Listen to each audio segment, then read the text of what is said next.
Upping the threat, the Iranian Revolutionary Guard seizing a third oil tanker in the Persian Gulf over alleged fuel smuggling. Here now is retired Lieutenant Colonel Dakota Wood, Heritage Foundation Research Fellow. Thanks for joining us. What do you make of this? Well, it's one of those things where it's boy who cried wolf in kind of a weird way, that there is smuggling that goes on in that region, heavily subsidized oil prices by the Iranian government. People will take that, sell it for a huge profit in other markets. So it could be a legitimate seizure of a smuggling ship involved in the operation. But Iran's actions, its seizure of commercial shipping in international waters really damages any credibility by the regime in Tehran. So who can believe what Iran says? And so really they're working to their own bad ends, right? Their own pain when something like this occurs. What do you think is going on behind the scenes? Because there are these reports that, we went ahead and sanctioned their minister, Zarif, because there was a report that the president had reached out through other channels to try and set up a meeting, that he had rejected it, and the next day there were these sanctions put on. Do you believe that, or what do you think is going on behind the scenes?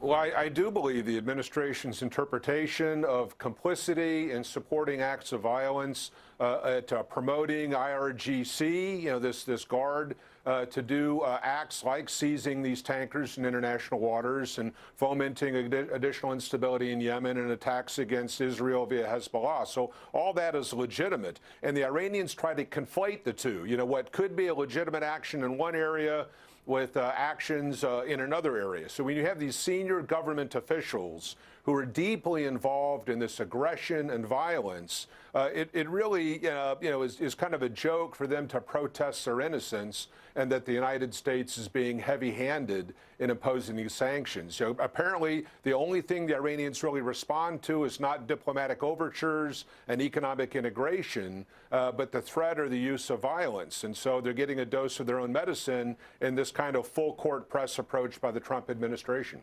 How much pressure do you think is on them right now? How serious is it?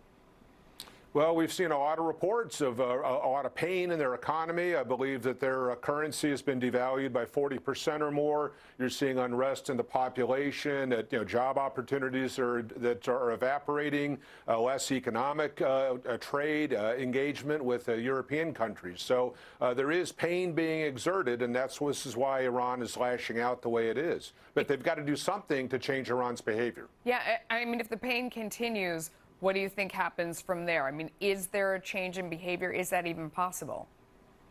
Well, you're trying to forecast the future, right? Yeah. Which is really unpredictable. We know what the current or the past approach has generated, and that's a near nuclear Iran, support to terrorist groups, fomenting instability across the Middle East. So the old approach really doesn't seem to have borne any benefits, and I think a different approach is needed. This is at least generating some kind of reaction, and we'll have to see how well that's managed. But the Europeans need to get on board with the Americans on this. Yeah, we'll see if that happens. Colonel Wood, thank you. Come back soon. We appreciate it. My pleasure. Thank you.